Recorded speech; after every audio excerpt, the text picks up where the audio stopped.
And I think what we're gonna do is we're gonna start a new run. We're actually I want to do. So what I'm thinking of doing, Cass, is I'm thinking of doing the chopper one, but I'm thinking of doing it just on a regular interloper, not like changing it, but having those be my goals. Is that, you know, I need to get to Desolation Point, fire off the flare, get as much, get as much fluid as I can, and take it to Forsaken Airfield. Oh, jeez. Oh, Valor. I forgot about that. Valor. I didn't even remember you were chatting. Thank you for the $50 dono there. Thank you for the $50 dono, Valor. Appreciate it very much, my friend. A man of his word. A true man of his word right there, boys and girls. Valor was the one who said, you get to level 5 revolver, and I'm donoing $50 right there.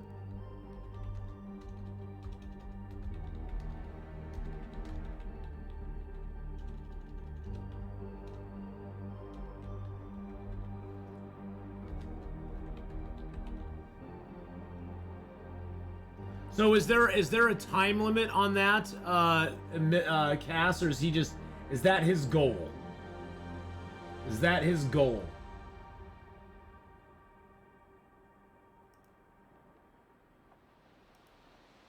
Because I don't do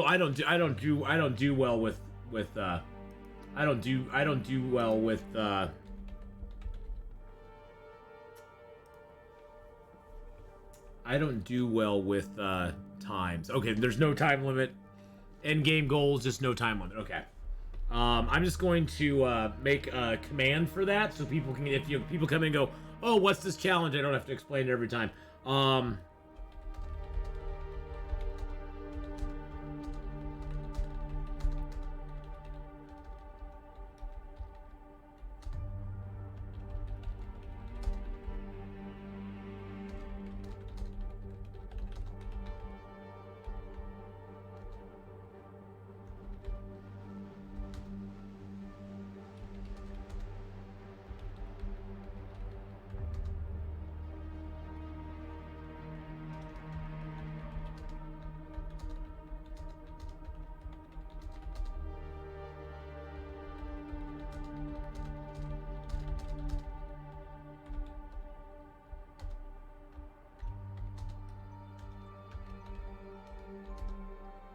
And is it 50 liters?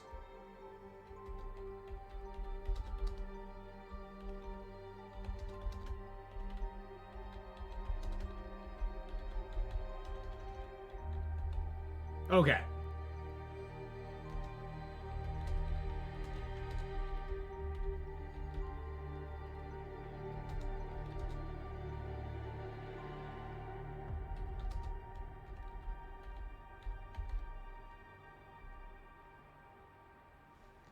All right. So I'm going to activate that command. Boom. There we go. That should... Did not work? Did I do it wrong?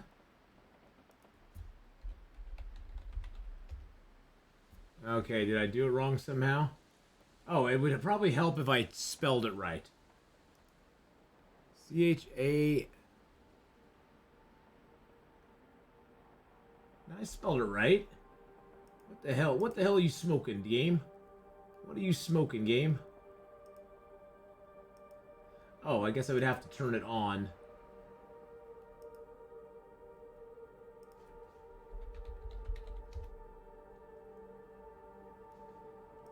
Stream Elements is so bad sometimes with its commands and stuff.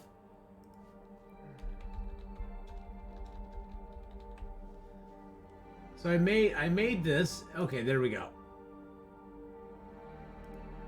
Oh, I already had a challenge one in, so it was like, no, you can't do that.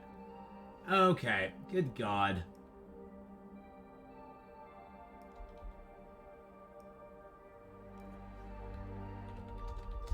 Oh.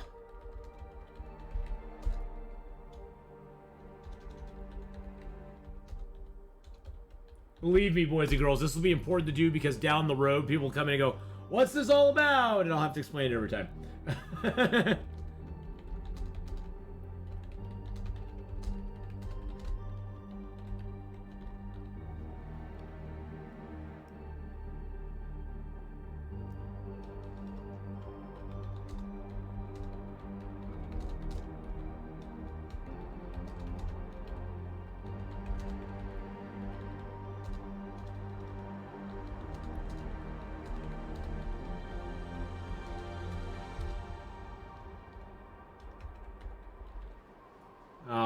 Save that. Now that should turn it on.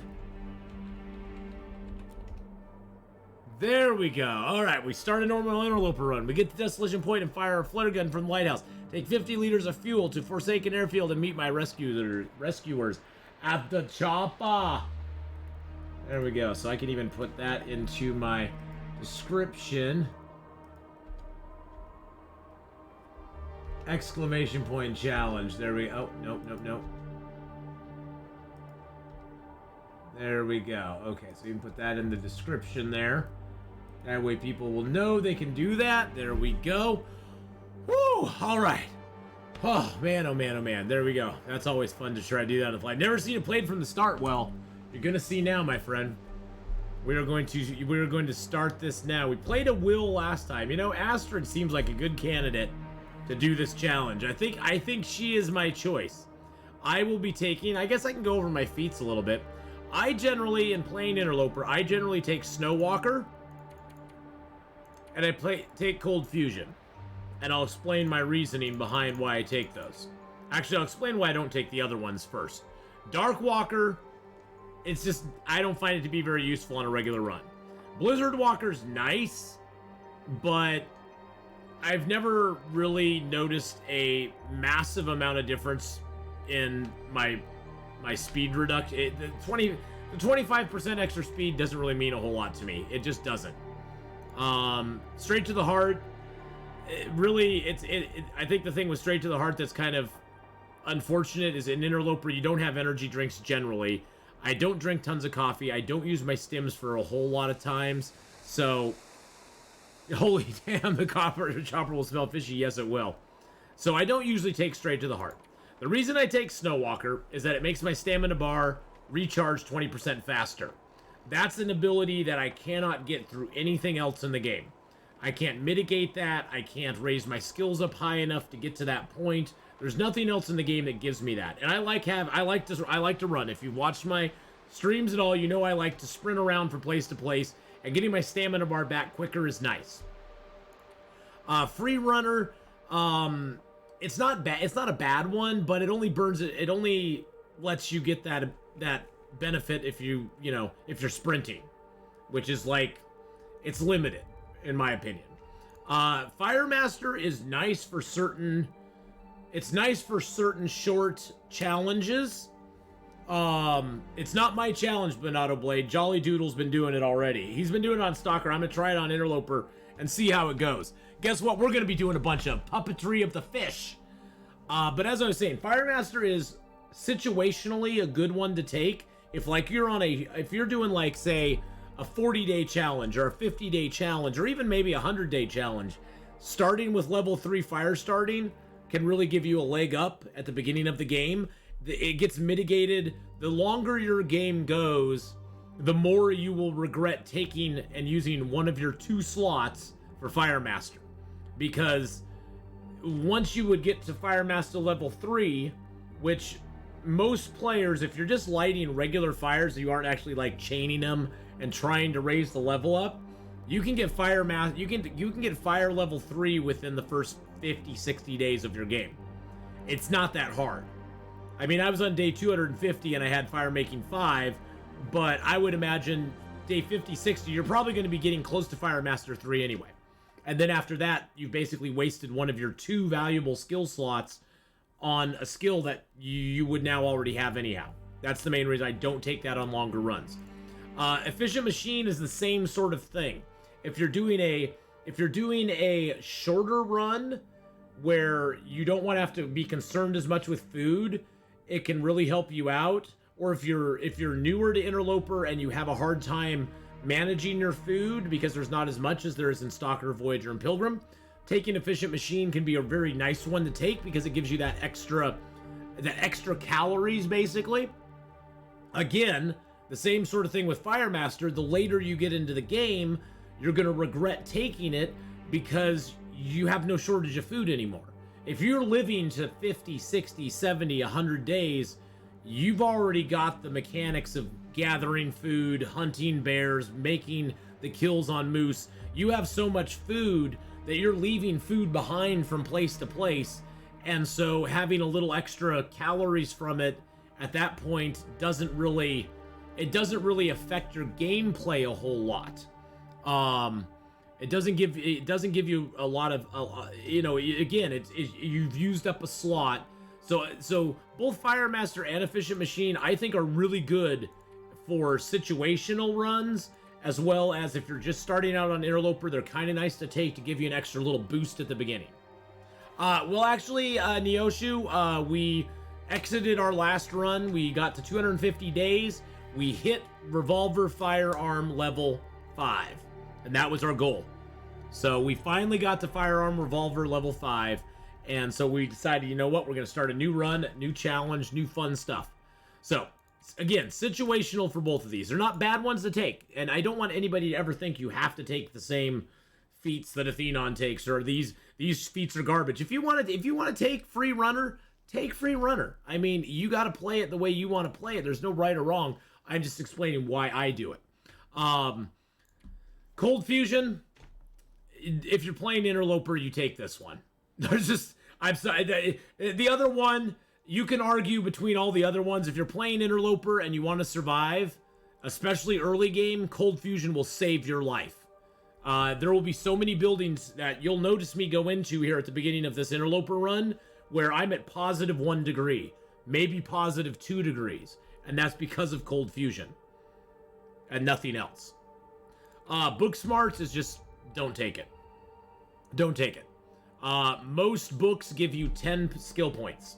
Some of them will give you a few more, but you get a 10% benefit from reading a skill book. So, in other words, giving you, that's 11 now. Now you got 11 points instead of 10, and you've used up another skill slot that could be better used for other stuff. This should be way more like 35%. Oh, totally, Monado Blade. If Book Smarts was like 30, 40% more, I'd still be like, for Interloper players, probably not the smartest one to take, just because you only have 2 slots available. But, you know, I could understand a little bit more. Yeah. Maybe even up to 50%. I mean, because it's not like you're getting a lot of skill points. You're only getting like 10 skill points. I still wouldn't take it, though. And then Rabbit Trapping, you notice I've not even got that one. I just don't trap a lot of rabbits. Yeah, you take Book Smarts for shiggles, I know. Yeah, well, there's just so many other good... I mean, honestly, if I had 4 slots available, I'd take Firemaster, Efficient Machine, Cold Fusion, and Snowwalker. If I had 4 slots available, those would be my 4 go-tos every time. Those are the 4 that'll give you the best chances of survival. If you got to choose between 4 of them, you want to choose between those 4 right there. If you're playing Interloper, in my opinion. Those are like the big ones. So we're going to take that. We're going to call this the, get to the chopper. Yep, we're calling it Get to the Chopper, and we're going to see where we spawn. Let's go, baby! Woo! Brand new Interloper. This is exciting. This is exciting stuff. Extraordinary people survive under the most terrible circumstances, and they become more extraordinary because of it. Robert Davies. Gosh dang it, it tells you where you're at. I hate that. It used to be it never told you where you were. We're in Desolation Point. We are... Oh, we are very close to Katie's secluded corner, aren't we? Giggity. Are we? No, we... Oh, wow, that is a weird spawn. I have never got that spawn before. Yeah, DP Desolation Point is one of the roughest Interloper spawns in the game. It is one of the roughest Interloper spawns in the game. The main reason being lack of cattails. Lack of cattails and trying to get the hell out of this zone. But hey, it makes I haven't had a Desolation point spawn in a while, so I like it. I like it. I was in a stream the other day where they were discussing which feats would be best solely for the purpose of speedrunning Darkwalker if you could select feats in it. Gives a new perspective on feats when you look at them through different eyes like that. Oh yeah, totally. And that's I think Neoshu, that's the fun thing about the Long Dark, is that there's no right or wrong perspective to look at anything in it. There's only your perspective and what you've experienced and what you've done in, you know, in the game itself. And you can only bring your sort of ideas of what you want to do to the front. You can only really say, hey, this is what, you know, I found this works really good for me. And honestly, if it works good for you, even if it's unconventional, I fully support you in doing it. I mean, there's no right or wrong way to play the Long Dark, unless you're not playing the Long Dark. That's the only wrong way to play the Long Dark, is if you aren't playing it. If you are playing the Long Dark, you are doing it right. I was hoping there'd be something in here for me. I was hoping there'd be something in here for me. Come on, baby. Here, I'll give you guys night vision so you can see a little bit better. I can't see better, but you guys can see a little bit better. Yeah, let's break that down. Now, this is a prime example. I would imagine it's probably...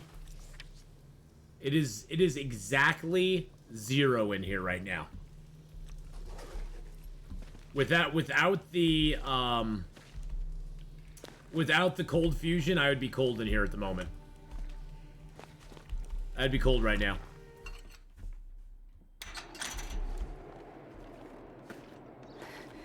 It's so cold. I just want to lay down for If being warm in a building isn't a problem, but you often have tons of skill books, you can totally understand to even taking book smarts over cold fusion. The thing is that a lot of times, well, I'm speaking purely as an Interloper player. For me, a lot of times by the time I get, by the time I get to the point where I can read certain books, like, I don't know, carcass harvesting, where I have enough resources gathered that I can spend 5-10 hours reading a book and not starve or need to make water or go hunting or gather food. If I get to that point, I probably at that point no longer need to read the fire starting book, the carcass harvesting book, the cooking book. I've probably already upped my skill pretty dang good in those already. Generally in Interloper, the books I find most useful to read are the archery book, the mending book, and the fishing book. Those are like the three main books I will generally read in Interloper. The rest are kind of like, if I got time and if I can actually afford to do it, I'll read them, but I'm not going to really set aside time for, oh, that was kind of nice. I'm not really going to set aside a lot of time for them, just from the fact that I don't have that time to generally, I don't have that free time just to generally do it. Because in Interloper, reading a book is not so much out of, I want to raise my skill. Reading a book is, oh, I've got time to spend, and instead of passing time, I'll read a book, because I don't take, if you read a book, you don't lose as much water, you don't get exhausted as quickly, you don't lose as much food, so you lose your resources slower if you read a book than if you just outright pass time. You don't lose your resources as quick, so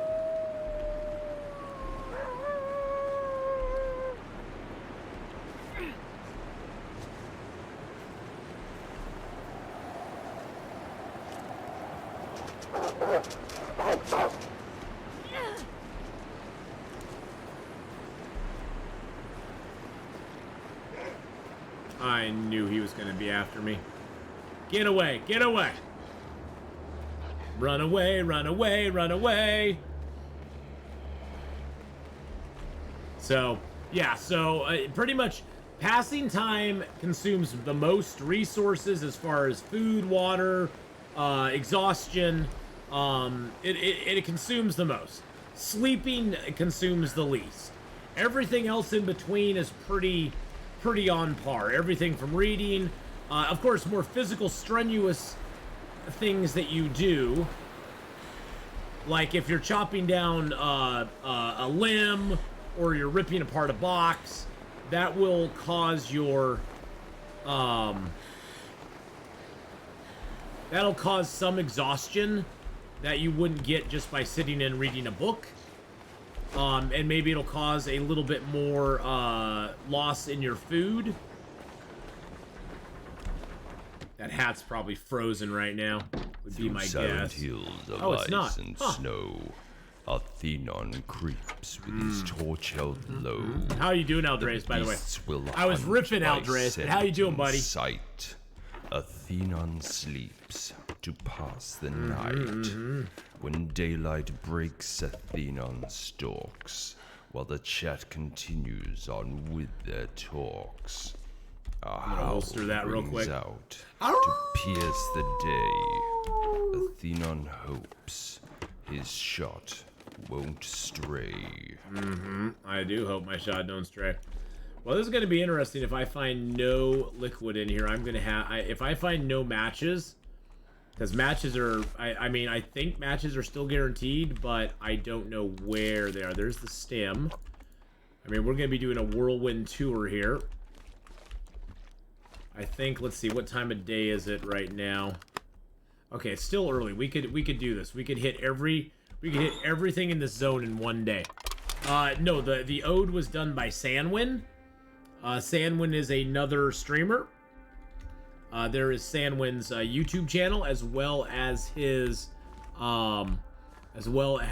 Twitch channel. Sanwin is an awesome dude, awesome creator, has a great voice. And, yeah, he streams here as well as on, he has some videos up on YouTube, too. Alright, let's see if there's anything out here. Nothing, okay. I seem to recall hearing there's guaranteed matches in Hibernia. Yes, that used to be the case. I've had a few people record they can't find them anymore. And honestly, that's one of the things I'm excited about with this run is I have not spawned. I don't think I've spawned in Desolation Point for a while. So it'll be nice to actually see if I can get the matches in Hibernia. If I can see if I can confirm or deny their existence. Oh, actually, did I loot the medicine chest here? Yes, I did. Okay. So I'm gonna see if I can confirm or deny the existence of them in Hibernia.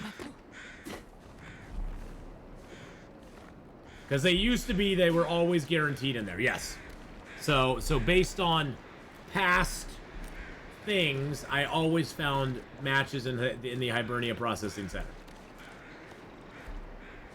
Might as well do a little bit of beachcombing here, too.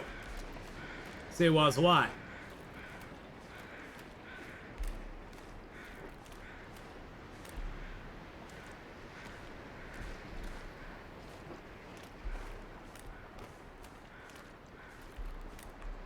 Wow, I see absolutely bupkis on the shoreline.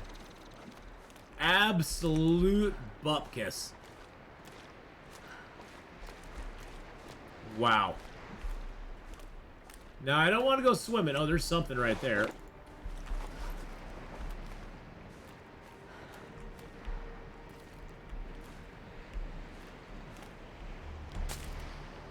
It's a birch bark. Okay.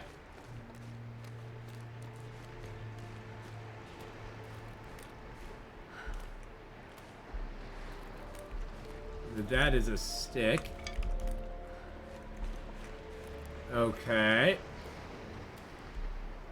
Couple things over here. It looks like another stick or two. Really? You're gonna give me sticks?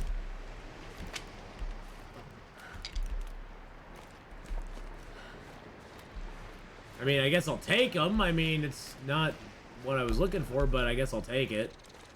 All right, well, that kind of was a bummer.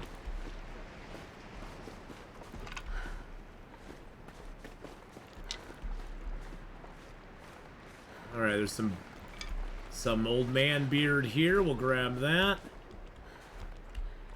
God, I hate the targeting on these right now. Sorry, look at that. I have to aim way out there just to get it. Yeah, a stick is better than no stick. Really? Good lord, that is frustrating. They definitely need to fix the targeting on those. Jeez Louise. That was annoying as crap.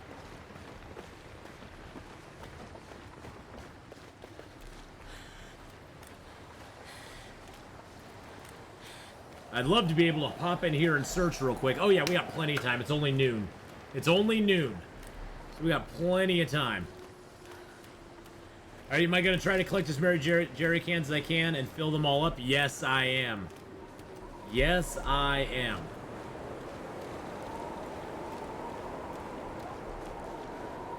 Because you can put... What can you put? Is it 5 liters in a jerry can? I think you can put 5 liters in a jerry can. All right, this is gonna be interesting. 4? Okay, 4. Okay. I usually don't fill them up that much, so.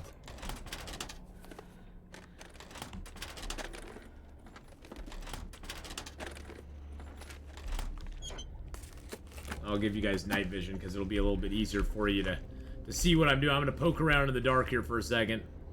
See if I can find a flare or anything like that.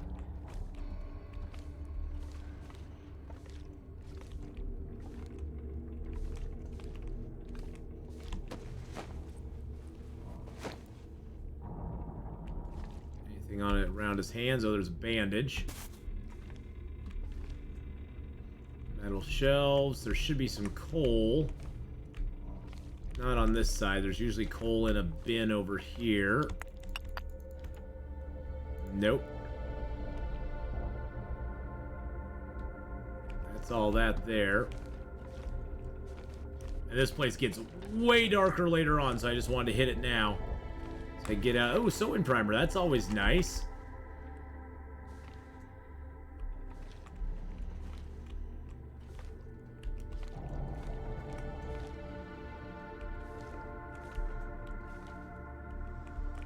There used to be food in here too, which they took away the 2 cans of food in this place, which that irks me more than anything. There used to be like a can between this here, and there used to be a can of food down at the end here. They took those away, which really torques my nads.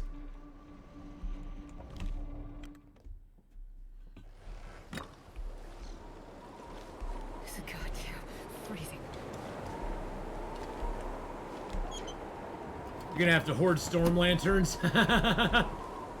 Yes, I probably will. Oh, there's a note there. Oh, what's that say? No ship came, no use to me where I'm going, I leave it to you.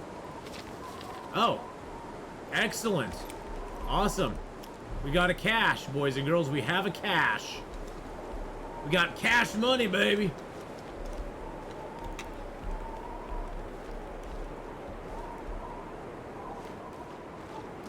Oh, and of course the bear's right there.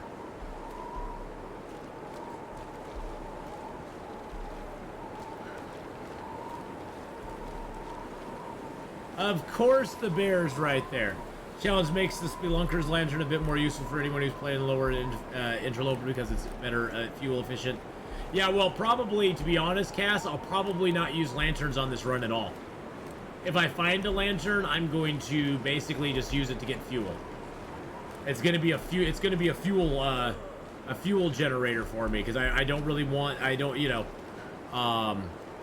want to have to fish a whole ton. Atheenon, is this game in your personal top 5? It is my personal. It's my top 1, 2, 3, 4, and 5. Yes, it is. Yes, Team Nation, it is in my personal top 5 of all time, without a doubt. It's actually my number one favorite game of all time.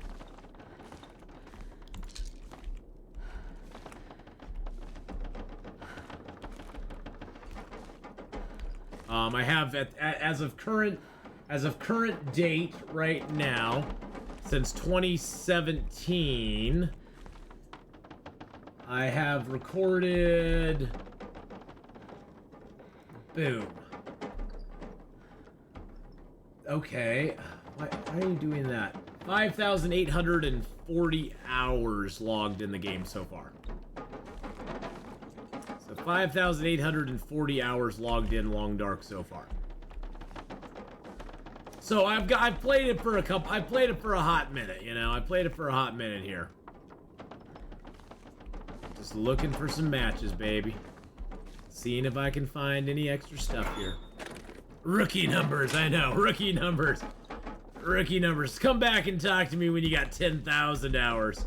That's when you'll be a true... That's when you'll be a true master. That's when your masterness of the game will actually be there, I know. Damn noobs. I swear to God. Wait. It's so cold. I'm warming up a bit. Noobs! Surprised I haven't had any locked lockers yet. That's kind of nice. Alright, let's go see if the matches are in here, baby. Yeah, baby. Alright, oh, there they are right there. Nice. Okay, we did get matches. So I'm gonna say guaranteed matches in Hibernia still. I'm gonna go with guaranteed matches in Hibernia. It seems like a thing. It seems like a thing. I mean, on my other runs, I've come here later and I found them, but I didn't really think much of it because at that point I'd have hundreds of matches. But I'm pretty much thinking that I have it, so I think I'm pretty much thinking that they are guaranteed in Hibernia Processing Center still. Now, I will say that I have noticed them when I've been here. Oh, there's our first Storm Lantern. Not much fuel in it, though. Not much fuel. In EVE Online, on Steam, I have 2,800 hours, and I probably have more than that as EVE hasn't been on Steam at all the time, so I probably have around 8K hours of EVE Online. I have about 250 hours in Steam and Long Dark, but I actually started playing on PC in like October. I was playing for many years before that. There you go. Yeah, see, and that's the thing is like, Steam numbers are kind of, you know, they can show you information, but they don't always give you all the information. Now, sometimes I found the matches out on this shelf out here, and on this shelf out here, matches I'll show you here. These matches are a lot harder to see on the bench here, like on there, or if they're down on a bench, you know, they'd be very easy to just kind of be like, oh, I don't see matches anywhere, because unless you're looking at them, they kind of blend in. Oh God, we had, look at our frostbite is 62%. That's because we have no gloves. We have no gloves. No gloves, bro. No glove love.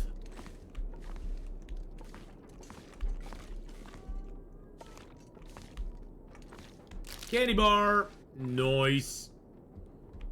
Oh, I need to go back in here. I need to go back out here. There's no other way to get to this dude. Boop. Now, the one thing we can hope for is maybe a bedroll in here. Maybe. The good news is that we're now nicely positioned. And by nicely positioned, I mean we can go from here to Scruffy's cave, go into Scruffy's cave and see if we got any loots in there, come out of Scruffy's cave, go into the mine, and loop the mine around to the other side. Now, the only problem we're going to have is if we don't find a bedroll. If we don't find a bedroll, we're kind of hosed. As far as what we want to do in a small manner, we're kind of hosed in a way. It's not the end of the world, but it sure would be nice. Yeah, I don't know. That's the thing. I have no idea. I mean, we got murderfish here. I mean, that's something. The medicine still spawns back here. I have not found a bedroll back here, though, for a long time. I've not found food up there either. See, they've removed a lot. They've made this start even harder. So far, we found that food here. Oh, murder fish are good. We'll eat that. Murder fish, murder fish, murder fish at 83%. Heck yeah, I'll eat those. Why not? And we're gonna be low on food, my friends. Low on food for sure. That's where Scruffy's cave will come in handy, is because we can go into Scruffy's cave, and there's usually a couple of deer corpses in there. We can harvest those and get our... Yeah, I always hate that they put this crate back here. There's a crate back here you can't get to unless you take out this shelf first, which kind of sucks. Kind of sucks they did that to us. I believe on one of my runs I found a bedroll here. It was not in a traditional spot, though. It was not in a spot that I usually associate with the bedroll.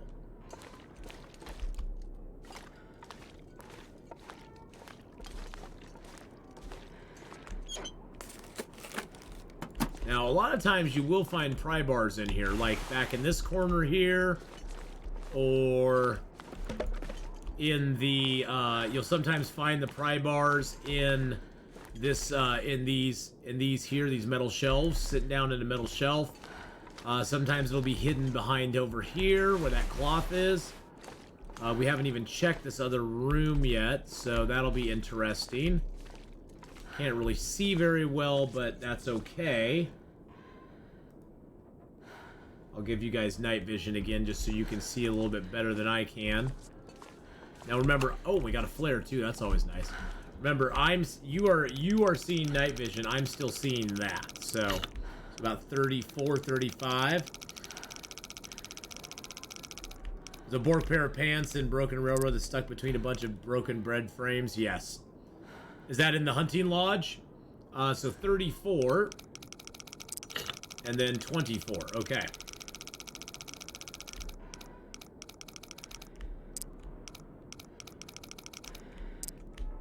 $34, $25, and then about 45. Okay, well, that's not too bad.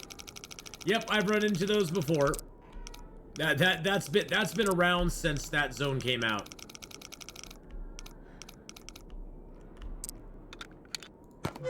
Maple syrup and some cash, baby. Some cash money, baby. We didn't get any other tools in here at all. We got the storm lantern, so I guess that's something. We didn't get any other tools in here. That makes me sad.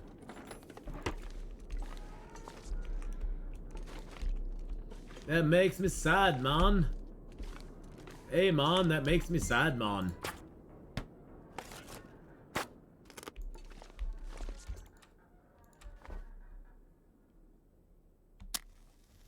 Oh, wow, I found a torch. Okay, that is kind of freaking cool. When you start a fire, boys and girls, always use a torch if available. Always use a torch if available. Well, Aldreas, I'll be doing some DSP in about an hour and 10 minutes. Getting a bit thirsty. And then we'll be doing some Hogwarts later on tonight as well, so. Alright, let's throw some reclaimed, a few sticks in there. That should be enough. I only have one can at the moment, so that kind of sucks. I have to kind of do water by piecemeal. I don't think I have another can now.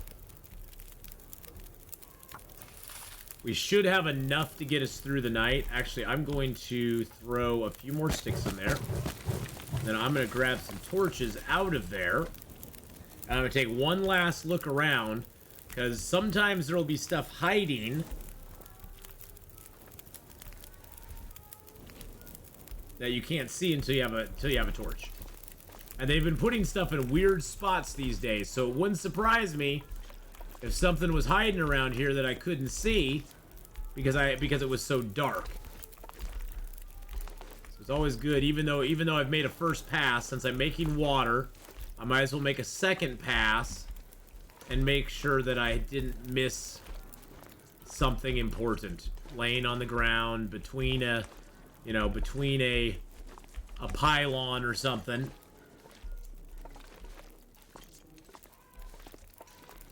I mean, I could break this down here. That's going to take me some time.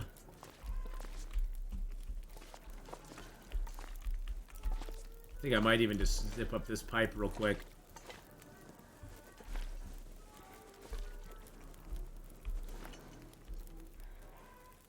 Nope. I was thinking maybe I missed something up there, but no, I didn't.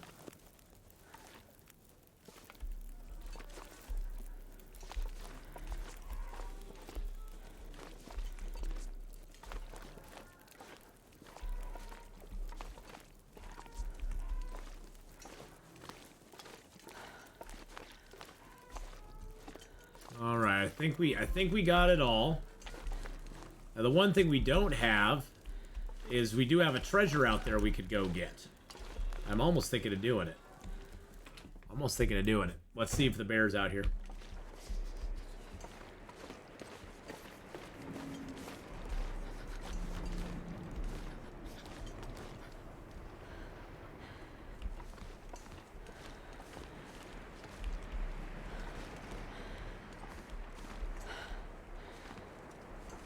Let's see, where on the map is that?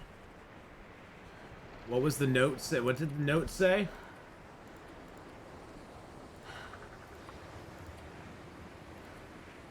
No, that's not it. I need the mementos. I can't feel my hands. No ship came, no use to me, I'll leave it for you. Oh yeah, that's back here, isn't it? Yep, right there. Few flares and flare guns. Nice. Flare shells and flares. I'll take it. I'll take it. Heck yeah. That totally works for me.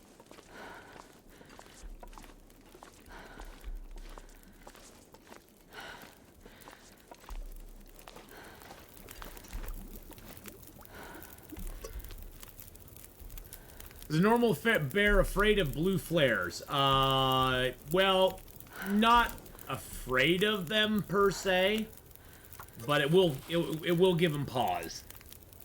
The best thing to do is to drop a fire if you can. You can walk away from a bear with that.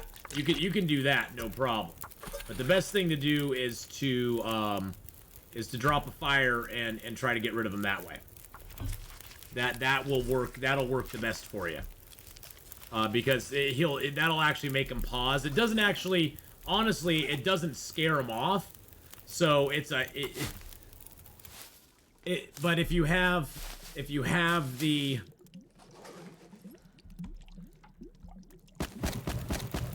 if you have it down, at least you have a chance. Let's put it that way. If you have a fire down, at least you got a shot.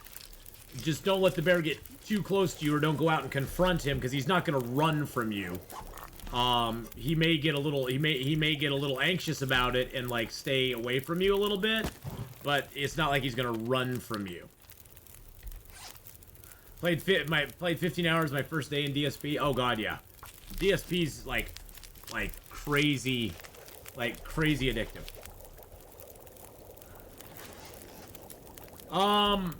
Yeah, really not much other than the flare gun scares the bear off. Nope. The bear is pretty unflappable when it comes to being scared. He does not scare very easy. Oh, you know what we can do? Here, check this out, boys and girls. So we found this cup of coffee. I can actually heat this cup of coffee up and watch what happens when I pick it up. I get a cooking skill up because I did not actually craft that cup of coffee. That cup of coffee was already done when I found it. And if you find a cup of coffee, you can utilize that cup of coffee to get a skill up. Which is awesome. First time I ever played DSP was the first time I bought it. It was like 11 o'clock in the morning. My friend had said they were going to step out for a bit. They came back. I was like, oh, that was quick. And it was like, it's 3 o'clock in the afternoon. I was like, well, oh, okay. You're like, oh, okay. Well, yeah, I guess I got involved in the game. I've had that happen before. All right, well, the first day didn't go too bad. As I knew we'd be, we are running low on food. Luckily, we found some food items. We're gonna munch those down because I'm not gonna eat the canned food yet. I'm not that desperate as of yet. So we're gonna munch those down. We're going to drink down a couple of our teas, which will give us a little bit more food as well as it will give us water. And you want to leave a little bit of the tea in the end, just because that way you can use it for the medicine later on. So we'll drink those down to right about there. There we go. All 0.01s. And then we will finish it off by drinking a little bit of our water. And then we're going to get a good night's sleep. We'll get back some of our health tonight. We are certainly not going to get it all back tonight, but we'll get some of it back.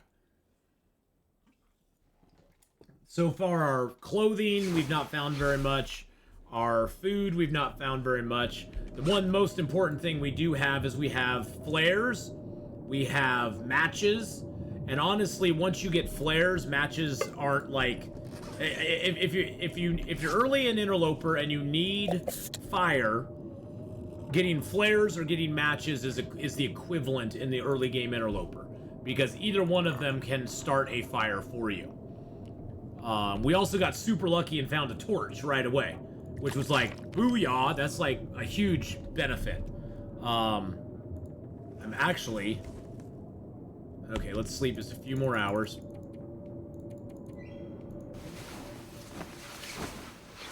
There we go, alright. Oh, that sucks. It's still kind of dark out. It's dark in here. It's light outside, but it's dark in here. Oh, actually, you know what we could do? What was I saying earlier? Read a book. Let's read a book for an hour. Yeah, our food and water and stuff won't go away as fast. There we go. And now we can see. Alright, so let's go. I dropped that useless thing that I had, right? Okay.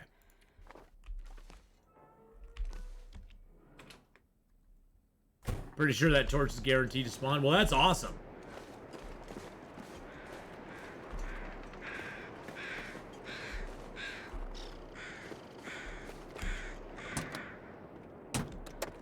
That is freaking awesome. I used to go here to get out of town. Oh, yeah, yes, Katie's secluded corner. Yep. Katie's secluded corner will probably have some food in it for us.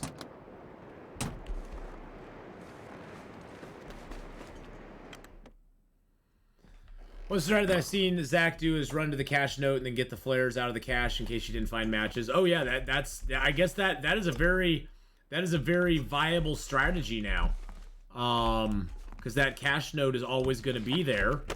And that is very viable. That is a good plan. And it could have been either Style Zach or Kimiota. What? Well, why can't I get the Pinnacle Peaches? Give me my peaches, damn it! I want my peaches, don't you understand? I'm gonna grab that. I'm gonna grab these little pieces of wood that I can grab while I'm here. So I have no tools. This will just give me more fuel.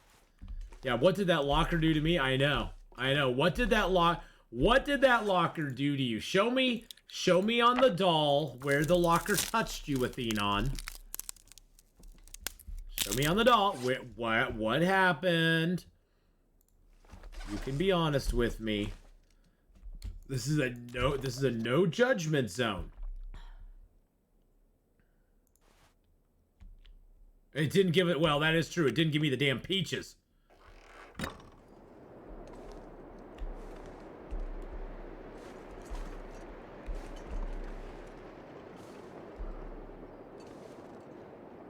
Okay, so there's a wolf there. The wolf I can deal with. I just wanted to make sure the bear wasn't out here. Okay.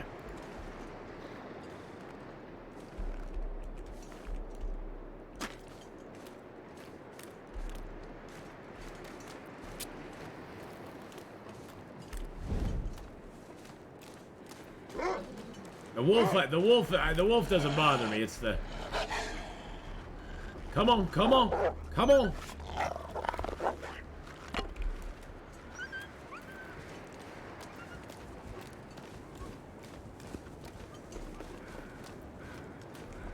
Yeah, I'm pretty sure the bear is up there somewhere. I hear... Well, there's crows up there. That's for a deer. I don't know if the bear's up there or not right now. Huh.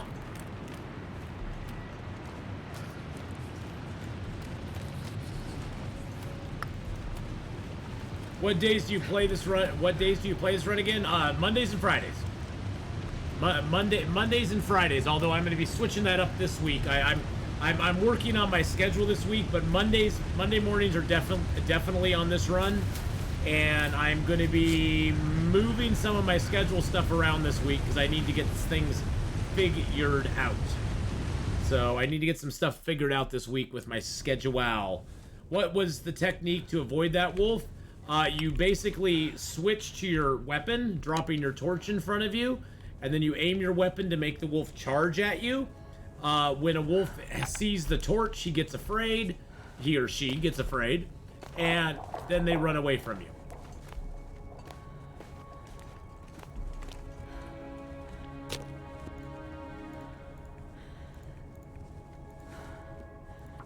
Another strategy you can employ,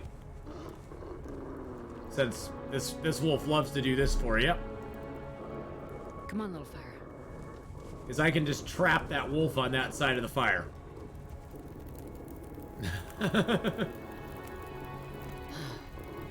I can't kill that wolf. There's no way I can injure that wolf, but I can contain it somewhat.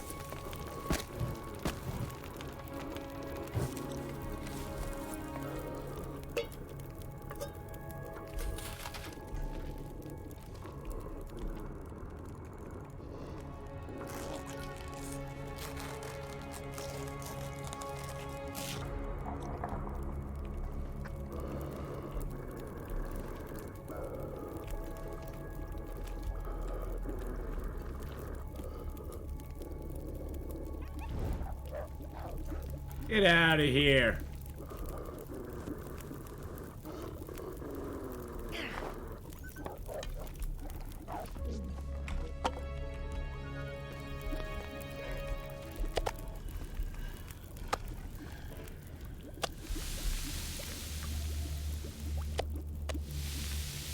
Really? Really? Really?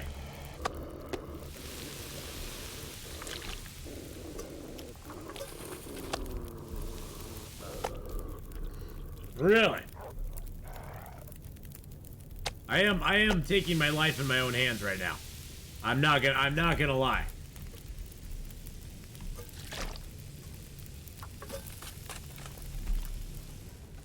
I'm gonna go check up here. See if there's a bedroll up here.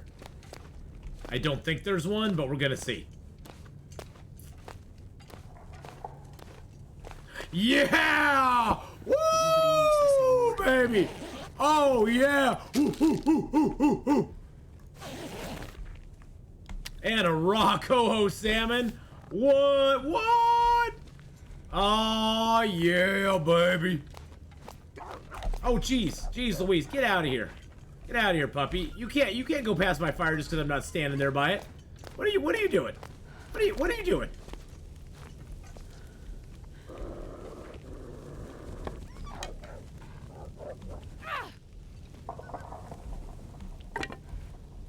That is the true treasure, maybe. That is what we were looking for right there. Oh.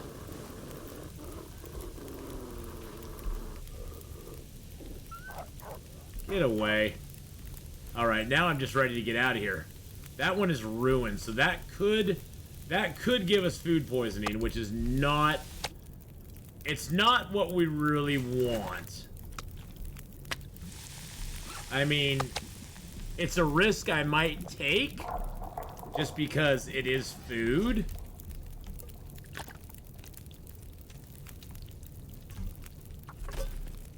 One thing I will take is I am going to take this hide.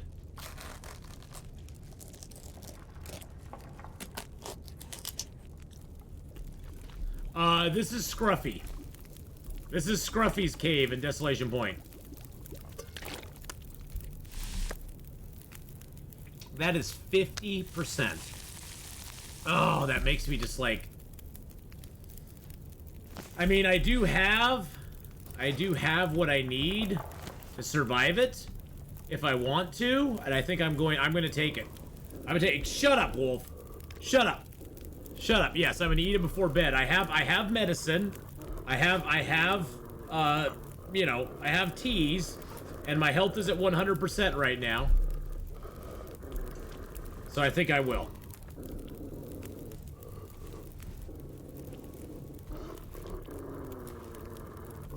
All right.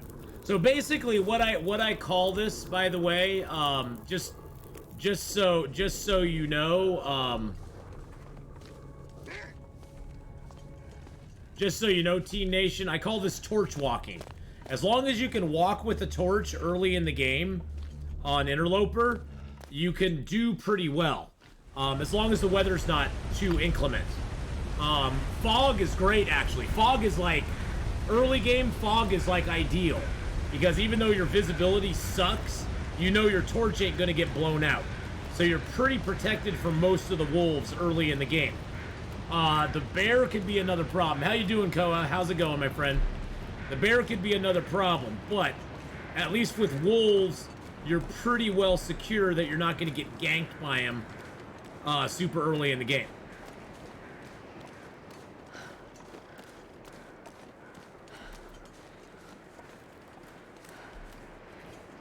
Well, that wolf likes me.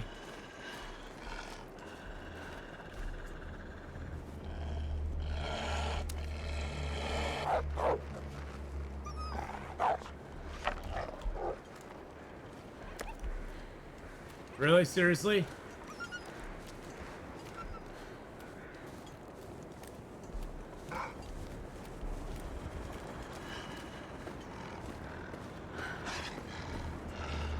I'm risking it for the biscuit right now, boys and girls.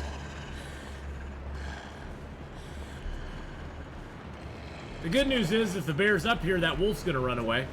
You gotta look at the positives. If the bear's up here, the wolf will run away.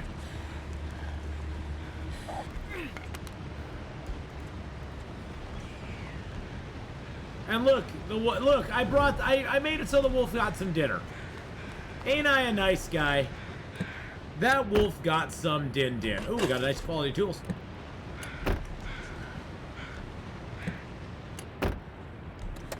I do love how oddly ironic it is that if you know where you're going, one of the best weathers to walk around in is blizzards. Oh yeah, totally. The early game Yoshu, I would rather have a blizzard early game than any other kind of weather condition.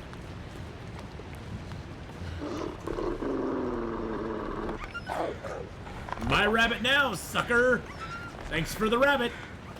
So long, and thanks for all the fish. Ha ha! Suck it, Mr. Wolfie. I just stole your rabbit from you. You were like, oh man!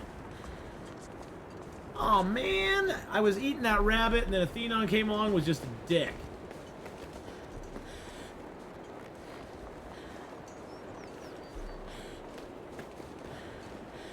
Alright, I want to go up there, but I'm going to drop those things there for the second. I haven't checked this out here yet. There's the bear walking away, so that's good. I hate to see him leave, but I love to watch him walk away, baby. Yeah. He's got that big bear badonkadonk. He's like, yeah, look at me, ladies. Look at me. I'm just walking along. I am a sexy, sexy beast. You cannot deny. Bear thinks a lot of himself. He does. He does. I'm not gonna lie. He's kind of full of himself. He's got a little bit of a big head, but you know what? It's justified. I mean, look at that. Look at that profile walking along down there, yeah.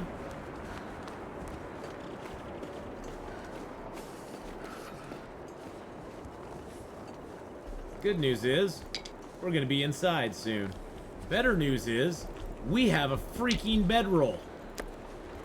We have the second most important thing in an Interloper run. The first most important is having a source of fire.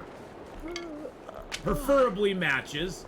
But the first most important thing in Interloper is to get that source of fire secured. Once you got the source of fire secured, the second most important, in my opinion, is getting a bedroll. As far as, like, items you want to find. After that, hacksaw hammer. They're great to get as well. Lantern, fire striker fall further down the list where they're nice items, but if you don't get a fire striker, you don't get a lantern, you don't get a mag lens, it's not gonna kill your run. Your run is gonna, you're still gonna be able to survive for a long time without those.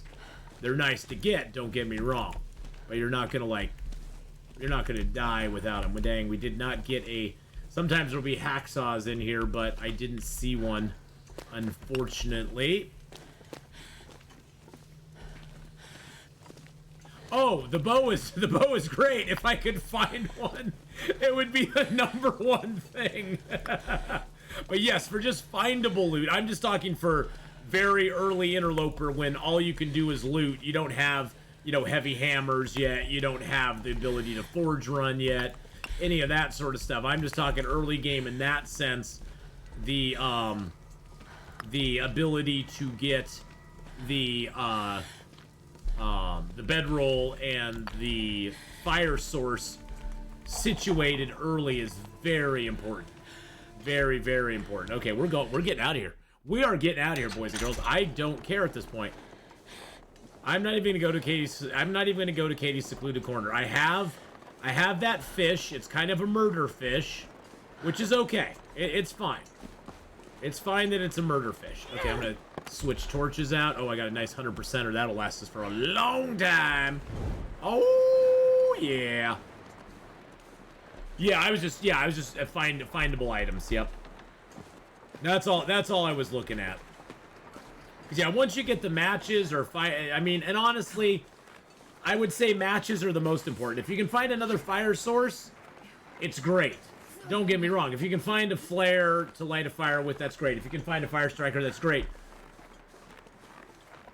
But long term, the matches are gonna be what you want. Yeah, you want to be able to find matches, and that's what you're gonna be relying on for the most of the game.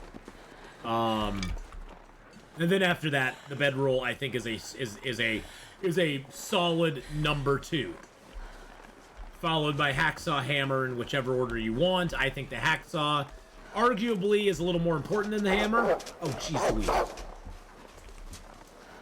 Thank you for the ducky hugs there, Fulgaria. I think the hacksaw is a little more important than the heavy hammer, just from the sense that you can, once you get the hacksaw, you can start taking birch and maple, and then, you know, you can get that done before you go to a forge, instead of waiting to do it after you go to the forge. Because after you make a forge run, yes, you'll have tools that you can cut down birch and maple and trees and all that sort of stuff with, because you'll make a hatchet. But it is very nice before you go to the forge to already have birch and maple curing, because then once you get done with the forge, you are pretty much at that next step where you're like now going, oh, now I'm going to craft my bow and arrows, and then I'm going to go hunt stuff. I'm going to go hunt things. Also, do you know if any people have been working on compiling all the findable loot? I was tempted to start a bunch of DP Interloper runs just to find out what actual loot you can find and how often, but then if that's already been done, I could use that data. I believe that one of my viewers, Lauren MJ, has been streaming and compiling that sort of information. I personally don't want to. And the reason being, I have enough hours in this game that I don't want for myself to have the temptation to use something like that. And I can give you ideas of where things can spawn and where they're more likely than others to spawn, but I think also, Neoshu, that the loot tables are much more expansive than they were before. And even Lauren, who's done some research on it and started a bunch of runs, has confirmed that the loot tables are a lot more expansive than they used to be. And we just got freaking gloves. Oh, baby, at 89% as well. Streamer loot. Streamer So there is, it's not like it used to be there where there's like only 4 loot tables. And as long as you learn those 4 loot tables, you can easily find everything. There definitely still is areas that have higher percentages of things spawning in them than others. Like, you know, your major buildings. But there's a lot of buildings that are not what I would say a major building that are now getting some spawn love as well. And like the Desolation Point bedroll, we got that. And I feel very fortunate that we got that. So who knows if we'll get it down the road, though. I think I'm gonna sleep in here tonight. Either that or I guess I could go stay in the cave and fight off cabin fever risk, although I don't really have any risk of it at the moment. But we could do that because we have enough coal. I have now what? How much coal? 25 freaking coal. And I'll have more before I'm done with this place. So I suppose I could do that. But yeah, I understand the desire for people to do that. I totally do. I mean, I never made our original loot tables. That was actually a viewer, Van Kalar, who actually created those and then shared them through the channel, and they kind of went viral, and a lot of people started using them. And honestly, I think it kind of pissed Raph off a little bit that something like that was out there, because, you know, that's kind of given the cheat codes, you know. It's you know, and creators of games, they generally don't like people using cheat codes on their games, and it kind of is. I mean, it's not. I don't think it's cheating, honestly, because you don't have to use it, but creative types tend to not like people taking shortcuts through their vision, and it is kind of a shortcut through their vision. Although I would then argue as well that like the Whiteberry maps and stuff like that are sort of shortcuts through the vision as well, because they show where birch and maple spawn, they show where, you know, animals spawn, they show where other stuff spawns. So, you know, like anything else, it's a resource. You know, you can use it, or you can choose to go in blind and not use it. Generally, I found that the more you play the Long Dark, the less you will find in your own, the less you will find that you need them, because you now know more, and you can actually, you don't need them any longer. You just don't find you don't need them as much. You may go to it to reference something, be like, God, I could have sworn this was over here. And then you look at it and you're like, oh, no, it wasn't there. It was actually over here. I got that mixed up. You know, I would do that every once in a while, but definitely it's a resource, and people don't have to use it if they don't want to. Features, how you doing? How you doing? Yes, I am totally hoarding the coal. Where did I get my hat? That was one of my viewers, Lynette at Gate City Yarns, made this hat for me. It's actually a 2-sided affair with the maple leaf on the front and a berry bear. A bear on the back. And the bear's even got sticks around him. So he's a very cool bear. But I know Lynette has made things for other people. I don't know if she is looking to take on any commissions at the moment. I know she was sick there for a little while. And it's not like she's made a business out of it or anything, but she has made stuff to... She's made stuff for other people. I think she's made stuff for Cass. I think she's made stuff for Valor. I'm pretty sure she's made stuff for other streamers, as well as for other viewers. I don't know. Yeah, Cass has some sakis. I don't know how much she charges. I don't know what her, you know, rate is or anything like that, but she does make things for other people too sometimes. Hadrian, where's Hadrian? Hey, Zorn, how you doing, buddy? By the way, boys and girls, go check out Hadrian's Long Dark and Other channel. Check out his YouTube channel, boys and girls. He has lots of great games on it, including Long Dark, including Stellaris, including Dyson Sphere Program. Those are his 3 main web series that he has going right now. Hopefully he will do more in the future, and I think he is going to do more. I think he's got Stellaris, or not Stellaris, Civilization in mind to do a series on as well.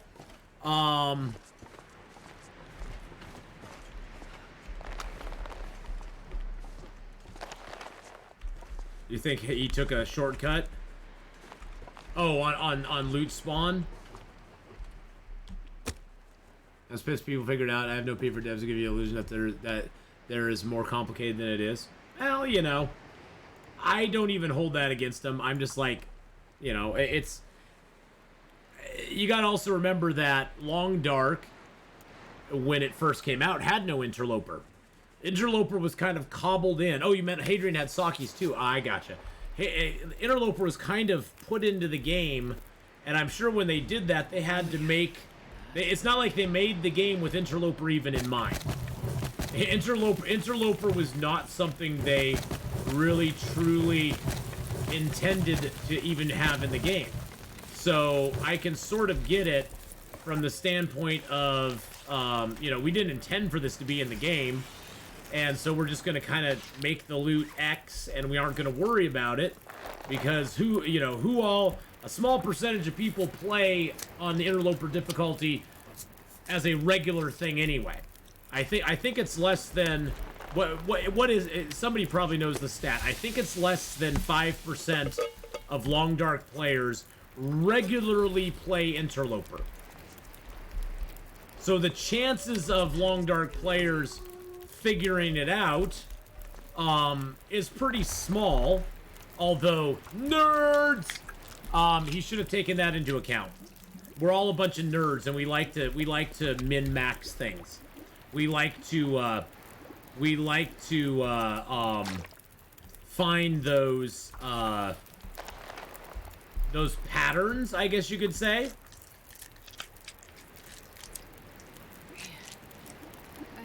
Oh yeah, no, I get what you're saying, Redcap. I'm just saying I can understand some of his frustration comes from that he never really intended for Interloper to be a thing. I mean, Interloper was not really meant to be even a gameplay mode when it comes right down to it. I mean, that was just put in later because people were wanting a more difficult mode of gameplay. So I kind of get, you know, him being like, oh god, you know, it's not, I don't even know if it's mad about it, but just kind of frustrated that it's like, people figured it out and you know, kind of use it, and I could understand as a creative, that's probably a little frustrating, because you wanted to have your thing run right, and I understand that when he started Interloper, I'm sure the idea in mind was that Interloper would have a, you know, certain items that were always available. Certain items that were always available in certain spots, so that then he wouldn't get the backlash of, I can never find so-and-so, your game sucks because it's so hard to find this item and this item and this item. Which I'm sure went through his head. You know, he's like, well, all of the other modes, if you search around long enough, you're gonna find everything. But in Interloper, there's so few things to find that you could very well not find some loot. You could very well not, you know, if you don't search real religiously through a lot of zones, you aren't going to find X, Y, and Z loot.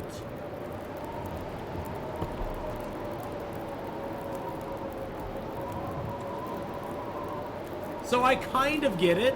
I kind of get it.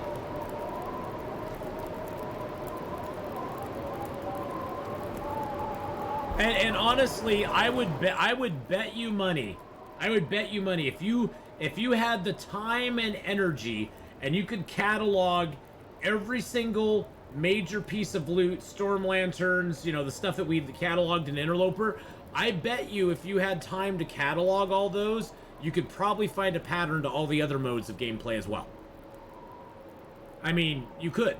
Well, I mean, on Stalker, Pilgrim, and Voyager, I can almost guarantee you if you go to the summit and open up the crate that has the ammunition in it, there's going to be a rifle in there. That's like a set piece of loot. I think even I don't honestly think that any of the loot other than like maybe clothing, food sometimes. I don't think there's really any true randomness, but I think the other modes do have a lot wider variety of stuff, and I think the other modes might almost also be set where item types, like, you know, how we have food and drink, tools, materials. I think those items have interchangeable spawn points sometimes. I don't know. But I have to eat something with maple syrup. Oh, I could have pancakes with maple syrup. As I see it now, it's not. It was impossible to make. He just didn't get around to it, and that is his fault. Under no matter the circumstance. Well, yeah. Well, it's all. I mean, everything eventually falls on the creator. The creator is always at fault for any problems that goes on. They reap the benefits when things are good. They reap the negatives when things don't go good. That's just, you know, the creative person is always going to bear the burden of the product because they're the one who's ultimately the one making it. They're ultimately the one who is designing the game, and they have the creative control to do what they want in it. So I also think it's important to remember that games are meant to be enjoyed by the player base. And if some people enjoy using those resources, if some people are making those resources and the rest of the community don't have to view the resources, I feel they should be happy and that people are playing the game in any way they enjoy. That's why I've always said, Neoshu, that's why I've always said, as long as you're playing the Long Dark, you're doing it right. There's no wrong way to play the Long Dark. Play it with mods if you want. Play it with, on Interloper, Stalker, Pilgrim, Voyager, challenges, story mode, using tools, not using tools, whatever you want. As long as you're playing it, you're doing it right. Oh, gamers have become very spoiled. I think gamers have become very spoiled in the last 2 decades. Gamers have higher expectations than ever. And in part, that's the fault of some game studios as well, because I think some game studios, in their failures, in the way they've hyped up games and then failed to deliver on those games, I think they've soured people to giving them the benefit of the doubt. Because it used to be we'd give the benefit of the doubt. If Halo was coming out with a game, we would literally wait in line, literally wait in a physical line to buy that game. And that's because we were 99.999% sure that the game would be good. Well, I mean Blizzard, I mean Cyberpunk 2077, even though they've redeemed themselves since. No Man's Sky was an absolute cluster F when it was first coming out. Look at a more recent example, Wild West Dynasty. Wild West Dynasty came out with a lot of hype and very poor reviews because Wild West Dynasty is not Medieval Dynasty. And look at Subnautica Below Zero. Subnautica Below Expectations was suffered from the same exact thing. People were thinking, oh, this is going to be another Subnautica game. In no way, shape, or form does Subnautica Below Zero adhere to what Subnautica was originally. It just isn't. You may like Subnautica Below Zero, and that's perfectly fine. But to say Subnautica Below Zero was a good follow-up to Subnautica is like, it's like saying that Superman 3 was a good follow-up to Superman 2.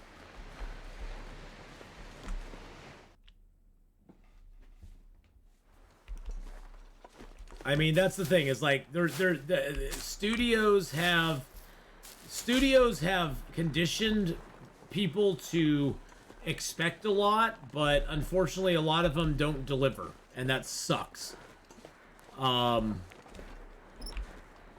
that's corporations' fault. I mean, with Cyberpunk 2077, that was, you know, their fault for doing all these deals with PS4 and old gen systems that couldn't really support the game, realistically support the game. And that was more their fault than anything else, that they made those deals in the first place. And then they had to be beholden to them.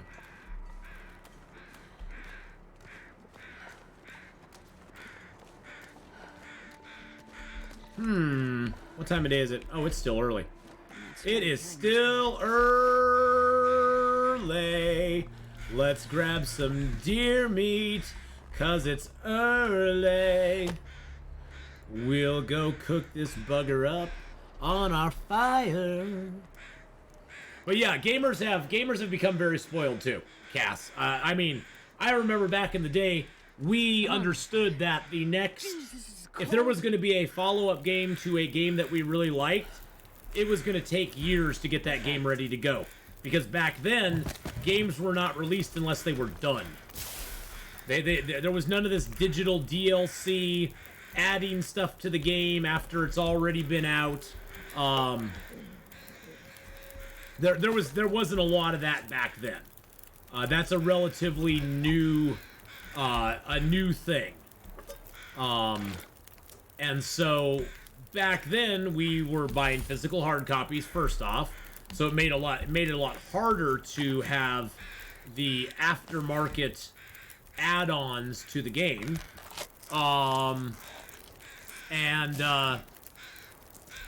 And people get used to those, and I think it's beneficial to the company to keep promoting that, because it allows them to, in a way, release a Fallout 76 and then go, whoopsie, we're gonna fix it later. Don't worry about it. Don't trust us. We're gonna get it fixed. It's gonna be fine, everybody. It's gonna be okay. Just trust us. And so, a lot of companies, I think, kind of take advantage of that, in a way. Not saying it's right or wrong. I think they just do. But I also think consumers need to be smarter about it, too. Consumers need to wise up. Start to understand that that most companies don't care about you. Most companies care about selling you the game. And if they can sell you the game, they'll sell you the game.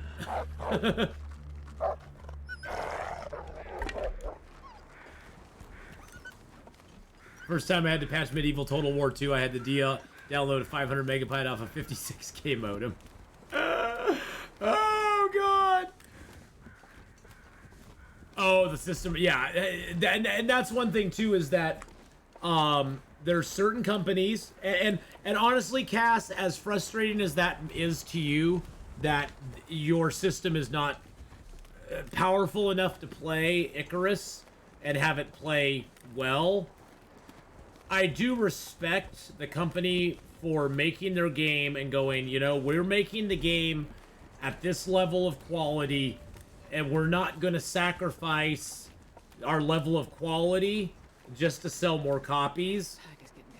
And, you know, as time moves on, their game is going to, all games, as time goes on, the requirements that they require at the beginning become less and less as time goes on, because technology is always advancing, and what was a high-end system a year ago is now a medium system in today's market.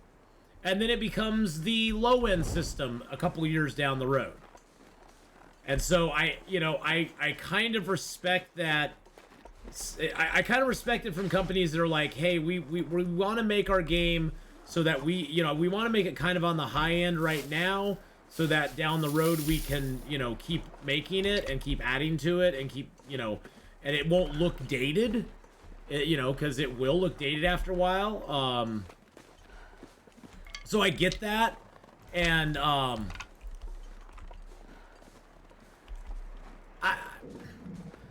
get it.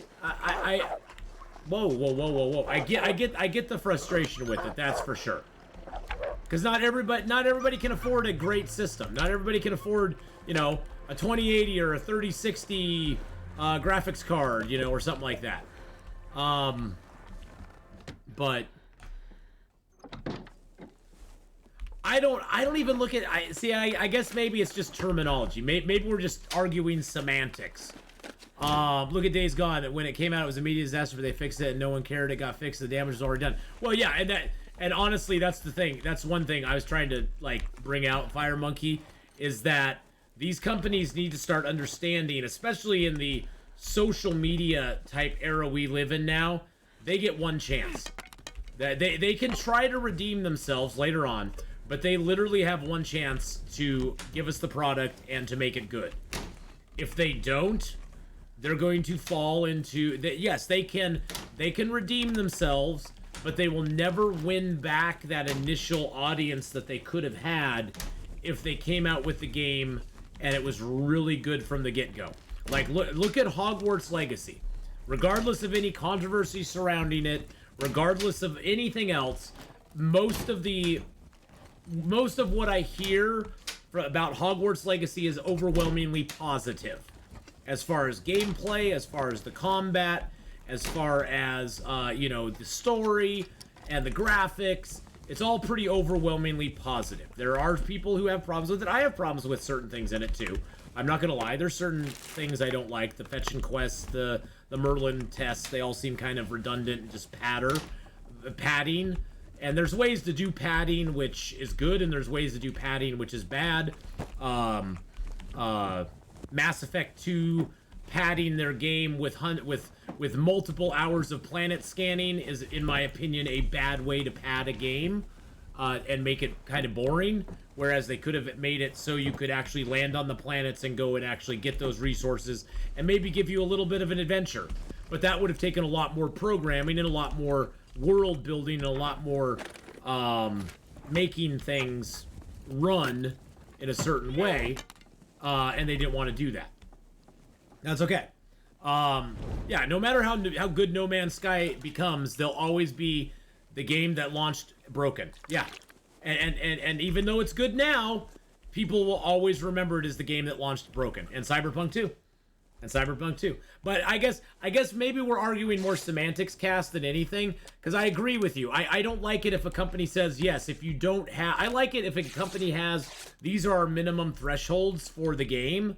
I don't mind that. I don't like it if a company says, you must have the highest end thing to actually play our game. But I don't mind a company setting a higher standard, especially now. Especially when they're setting those, they want people to have a good experience. I mean, Cyberpunk 2077 is an example of a company that went, well, you know what? You can play it on old gen consoles, no problem at all. Well, yeah, you could play it on old gen consoles if you wanted a piece of crap. I mean, they didn't lie about it, but the game was garbage on old gen consoles, and people returned it in droves. I would rather have the company be upfront and say, hey, this is more of a next gen type thing. And I think Icarus has done a pretty good job making it more optimized, I guess. And it was it was poorly optimized at the beginning. I'm not going to argue that point with you. It wasn't greatly optimized in the beginning. In the beginning, it wasn't really super optimized. I think it's a lot better now. And I'm with Red 5. I've been playing Icarus since pre-release. I played it during the betas. I saw how poorly optimized it was, and it made me kind of go, oh, this is gonna be a tough sell if they don't fix some stuff. I think they've improved the optimization 100-fold over what it used to be.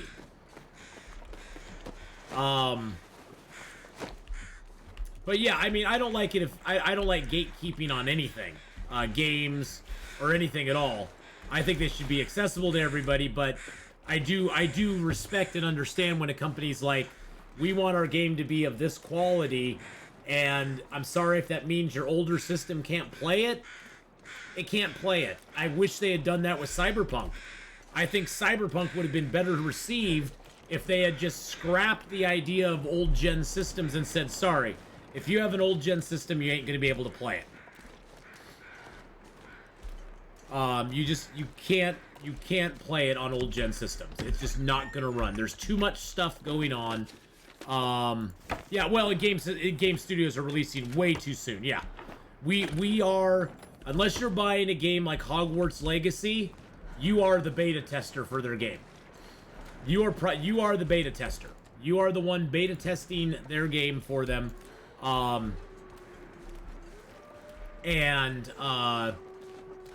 That's just a reality of the world now. You can appreciate having higher standards, but they should make it accessible, similar to what Red Dead 2. Like, yes, if you can afford the rig, you can max out settings, but if you can't, you can still play the game and enjoy the experience. Yeah, I mean, there's a fine line the companies have to walk. I think also, though, Cass, you're also looking at a company like Rockstar, who has GTA 5 and billions, literally billions of dollars, and smaller companies that don't have that kind of resources, they have to make hard decisions in some ways that bigger studios don't have to make. A bigger studio like Rockstar can choose to make a game that has multiple levels of accessibility, where a smaller studio, especially not even so much Icarus, but even like Planet Crafter, they have to make a decision on a basis of what can we afford to build into the game in some ways. And I'm not trying to make excuses for them. I'm not a programmer. I'm just assuming that it's a lot easier for a bigger company to add multiple layers of features into a game that are adjustable than it is for smaller studios to do the same. I'm guessing. Just a matter of scale type thing. Just like, it's easier for Disney to make a $200 million movie than it is for some small independent studio to even get $2 million to fund their movie. And so it's gonna, have a different standard of what it looks like and stuff. Well, and a lot of that does come back to expectations too. And I think a lot of that is on the studio's faults as well, because there's a lot of studios out there, like I said, that'll promise the pie in the sky, and you get the final product and you're like, this isn't what you told us we were gonna get. We were told we get X, Y, and Z, and I'm getting A, B, and C. Wait a second. And there are some studios that do it well. I mean, remember how unoptimized Long Dark was back in the day? Even back when I started playing Long Dark in 2017, there was not the customizable game didn't even exist. You could play Stalker, Pilgrim, Voyager, or Interloper. Those were your choices. That's all you got. Yeah, oh no, totally, Cass. And that's the thing. I would never say that your opinion doesn't matter in this. I'm just expressing to you, and I appreciate your opinion and you bringing it to the table, because it makes me think about things and it makes me go, okay, well, yeah, I see your point. I see why you'd feel that way about it. The wood harvesting timer. Oh God, yeah. I mean, there's so many things that were not good in the Long Dark for so long. The Long Dark's really doing good with the stuff they got now. Still waiting for a cougar from Long Dark is XYZ. Hey. I like watching you play, but I'm not interested in playing as well. Well, and everybody's got to have their own comfortability with that, Grand Laz. I mean, that's, the Long Dark is a... You think the mechanics are reused in fishing? Yeah, I totally do. I wouldn't say that outright, but yeah, I totally do. The Long Dark is a very... Pack is getting too heavy to carry. I've had other gamers ask me, well, what's the Long Dark about? What's it like? And honestly, the only thing I can usually tell them is it's like no other game you're gonna play ever. It is unique to the point of not having a game that I could easily compare it to. You know, a lot of other games, you know, you ask me, well, what's Icarus like? And I go, well, you know, Icarus has some, it has some, like, base building that is kind of like, you know, in Green Hell, and some other base building type games that I've played. It has some mechanics of crafting that are like other games that I've played. But Long Dark is kind of unique. It's a very, the best way I try to describe it to people in general is my simplest explanation of the Long Dark is the Long Dark is a game of exploration and discovery with long moments of calm and peace, punctuated by brief, intense moments of fear, horror, and death. Where most of the time in the Long Dark, there's not like a prevailing threat against your life. There's not something that's immediately threatening you all the time. And honestly, I tell people too, the thing that kills most people in this game is complacency. You start going, it's not too cold out, I'll go to sleep, and I'll sleep out in the blizzard or something.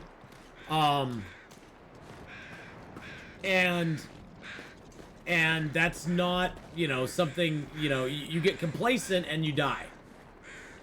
Core Keeper, I looked at Core Keeper, it just didn't interest me that much, to be honest. It just the style of game. You know, Core Keeper's not first person, is it? I think Core Keeper's a top-down, looks like Zelda type. Yeah, it's kind of Zelda type like, yeah. Yeah, those kind of games don't interest me that much. It's not my jam. It's not my jam. You know, and everybody's got their own preferences and their own, you know, games that they like and stuff. But yeah, Core Keeper just never... I was never a Zelda fan. Hate me now. I never liked the game Zelda. I didn't ever like that kind of... I tried playing Stardew Valley, and all I could think the whole time is, oh, this is just a different version of Zelda. That top-down view like that just doesn't... I never grew up with that, and so I don't like it very much. It doesn't, my brain, for whatever reason, I can't wrap my brain around moving your characters like that around it. I don't know why. And it's me. It's not the game, it's me. Just like I can't wrap my brain around Project Zomboid and how you move around in Project Zomboid. I can't wrap my brain around that. Yeah, that's why, yes, it's Stardew Valley, it's Terraria, that sort of stuff. You know, and it's not that I hate that style of game, it's just the graphics for that just aren't something I can process real easily. I just never have. Some of the first PC games I ever played were like Doom and Hexen. And then I played EverQuest for a long time, and although EverQuest was third person, it was a very well done third person. And if you're gonna play a game in third person, it has to be well done. It can't be half-assed, like Wild West Dynasty is, unfortunately. It can't be half-assed. It has to be whole-ass. The whole ass has to be in there for it to be good. And for me, you know, Wild West Dynasty, unfortunately, does it poorly. Now, Medieval Dynasty, I personally prefer to play Medieval Dynasty in first person. Games like Red Dead Redemption, games like Horizon Zero Dawn, Hogwarts, the third person in those is really well done. It's really well done. Witcher 3, really well done. Which, don't let me forget, boys and girls, I need to remind you all, if you are a member of the YouTube channel, every morning around between 8 and 9 o'clock in the morning, depending on when I get up, every morning during the week, there will be a new addition to the Witcher 3 members only section, where members for a good solid month will have exclusive access to my Witcher only content. And it's worth it. I think it's worth it. It's good stuff. I'm having a blast playing it. Having a blast playing Witcher 3. So definitely go check it out. You know, I don't want to do that just in case. I'm going to do that instead.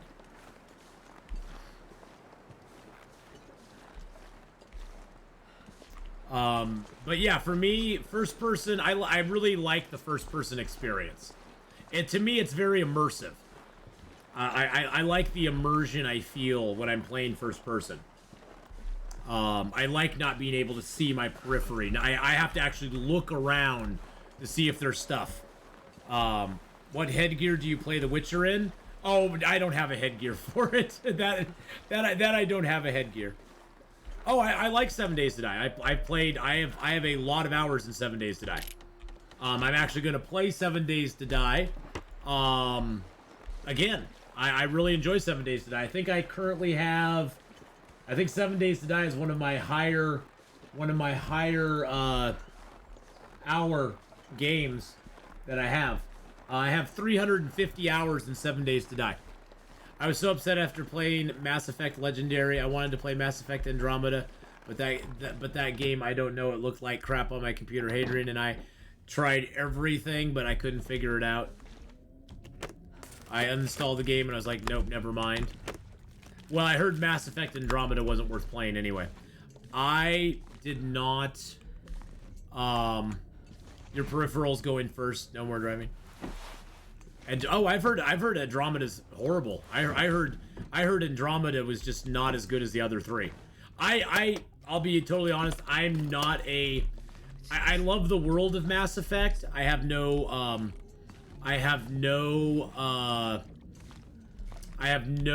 real connection to Mass Effect because I didn't grow up with it, and it's definitely it's definitely not my. It's not my. I have issues with Mass Effect because I came into Mass Effect after all three were already out, after everybody had already played them.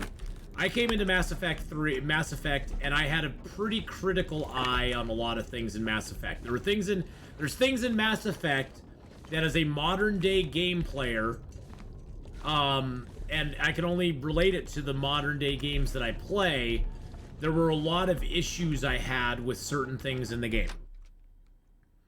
In both Mass Effect 1 and 2. I played a little bit of Mass Effect 3 and I just wasn't that motivated to play more of it. Mass Effect is a great game. I think the graphics are pretty good. Especially for their time. They were way ahead of their time.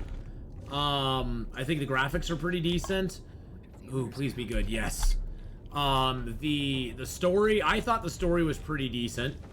I liked the first one as far as like, I like the Knights of the Old Republic kind of feel that it had in a way.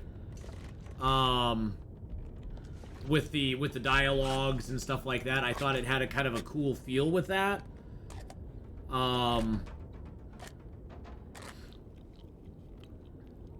And for its time, I'm sure it was like top tier. But then again, I love Star Wars Knights of the Old Republic, but I know that Star Wars The Knights of the Old Republic is not a masterpiece of game compared to stuff that's out today as well. Yeah, exactly. And that's the thing, Cass. I wasn't there to connect with those characters back in the day. And it's sort of like one of those things where you talk your friend into watching a movie with you that you fell in love with as a child or you fell in love with as a young adult.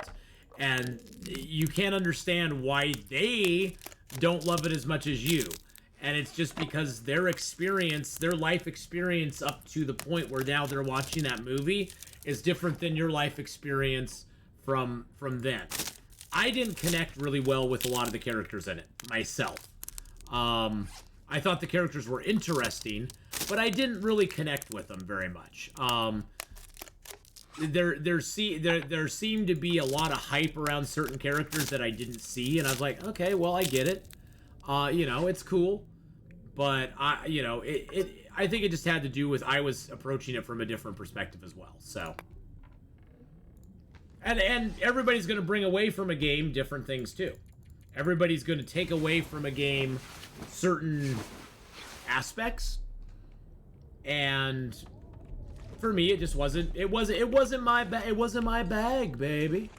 It wasn't my bag. Oh, I actually got good socks. Nice, nice. Played Mass Effect in 2021 for the first time. Oh wow! So you were a late bloomer to it too. Well, see, you had a totally different experience than I did. So my experience is not indicative of it either being good or bad. Finally got the backpack on day 81. Oh, the technical backpack? Nice. Right about now. Yeah, I would. So let's I have 2 cans here. I do I have a tea? Yes, I do. We'll drink that tea down, and now we need to go pick some cattails. We have no choice. We have no choice in the matter. We have to go pick cattails. This is the problem with the Desolation Point start. This is the problem with playing it. From Desolation Point, food becomes an issue very early. Very early on. I do want to check this, I do want to check this over here. Heroes of Might and Magic? No, I have not played that one. I haven't played Kingdom Come Deliverance either. That's a little too fighty for me. I like some fighty, don't get me wrong. But,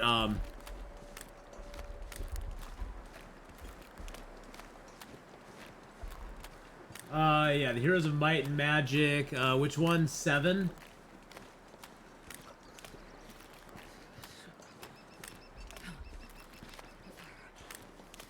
There's 5. Oh, that sort of looks like an XCOM type one.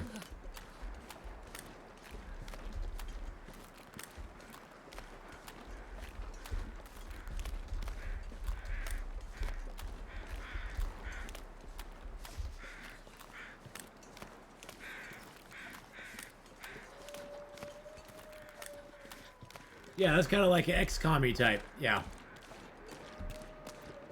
Age of Empire? No. I don't get into a lot of I like some builder games. Sure getting cold. I'm not into the big builder games, but yeah, I see what Might and Magic Heroes is. It's like a turn-based fighting type one. Like it kind of XCOM I actually really enjoyed. XCOM was kind of fun.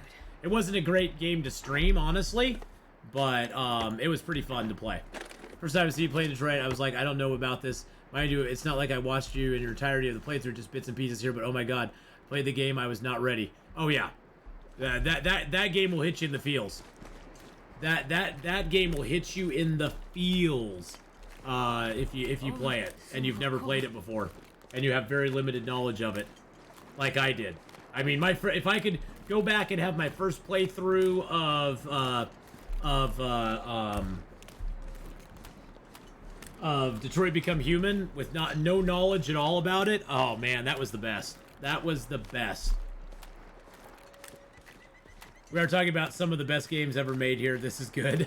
Yeah, well, and see, that's the thing too, Tree Nation. That's the beauty of video gaming, in my opinion. In my opinion, the true beauty of video games is that there's something out there for everyone. If you like a Might and Magic, a Mass Effect, Long Dark, Detroit Become Human, XCOM 2, they all have different things they bring to the table, and we're all different humans. I mean, it's awesome because not all of us are going to enjoy the same games, and it would suck if we all did, because then there wouldn't be anything cool out there. Games would suck if everything was the same.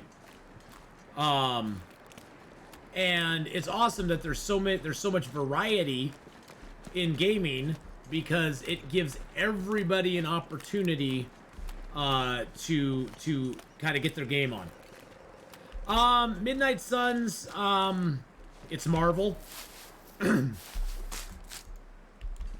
And I don't want to support Marvel right now. is my short answer. And it's too expensive. It's too expensive for the game, even on sale. And especially since they're not going to sell me the whole game. They're not going to sell me the whole game. They're charging way too much, and they had an expansion pack out the day the game released. That to me is a huge red flag. And yeah, you don't have to buy the expansion pack. I'm just saying, they had an expansion pack out the day the game released. It's like, that just is a turn off to me. It's like, you know, it'd be different if they had, it'd be different if they were selling the base game of Midnight Suns for 25 bucks. And they said, oh, well, you know, we'll sell you the base game for 25 bucks. And then if you want the full game, it's 50 bucks. Then I could maybe understand it. But when you're charging 60 bucks for a brand new game and you then want me to also, you also want to sucker people into buying an expansion pack for it already, when the game's not even been tried or true or proven or anything, that makes me go, wow, that's sort of like what Wild West Dynasty did that kind of pissed me off. Is Wild West Dynasty did the same thing. Wild West Dynasty came out with a, Wild West Dynasty came out with, like, all these expansion packs and supporter packs and stuff. It's like, your game just came out and it's in beta, it's in alpha. But the gameplay itself looks pretty cool. And when the game gets cheap enough, I'll probably buy it. I'll probably buy it, Cass. When it gets cheap enough, I'll probably buy it. You know, especially once they, you know, their sales go down and they start throwing in the expansion packs as well. I'll probably pick it up. But, you know, when you have a big property like that, that'd be like Hogwarts Legacy. And yes, Hogwarts Legacy did sell a early access edition, which I kind of was like, oh, you bastards. But that's like, you know, Hogwarts Legacy coming out with their base game and then going, oh, but if you want to have access to more areas in the Hogwarts world, or if you want to have more access to more characters, we're going to give you that right now, but you got to pay us another 30 bucks. So now your game's going to cost you $90 instead of the 60. And that just makes me kind of go, you know, I don't mind that if a game's been out for a while. Honestly, I love expansions. I am fully behind companies putting out expansions because that allows them to keep building and making the game. You know how much, you know, I don't hate Marvel. I don't like what they are currently doing with my product that I grew up with, that I knew and loved for many years. I don't like what they're doing with it at this point in time. It's become corporate, and I don't like that. I've never liked that. I didn't like Marvel when they started selling their, I hated it when Marvel went public and started selling their stock on the stock exchange. I was furious about that because I knew what was coming after that. I knew it was going to stop being as creative as it was, and it was going to get more corporate, and they were going to start picking winners and losers and taking less chances. And I was just like, oh, that sucks. Hadn't had time to watch your streams in a while. Did I miss something important in the last 2 to 3 months? Well, Active Kiwi, I'm now full-time streaming. I've been very busy with all my channels, both here on Twitch and on YouTube.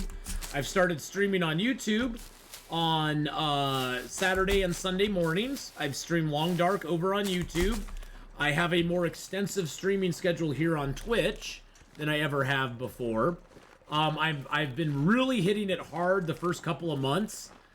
January, February, I hit the streaming really hard, and I was streaming on average 10 to 12 hours a day, in excess of several hundred hours a month. And I'm pulling back a little bit on that this month because financially I need to, you know, make my decisions to be able to pay my bills and you know, keep a roof over my head and keep the lights on and the electricity going and the internet going and my car payment, my car and all that sort of stuff. You know, so I have to make decisions based on practical things where my job ended in December through no choice of my own. My boss sold his business. He made it very lucrative. He paid me well enough to not just outright quit and go, screw you, I'm out of here.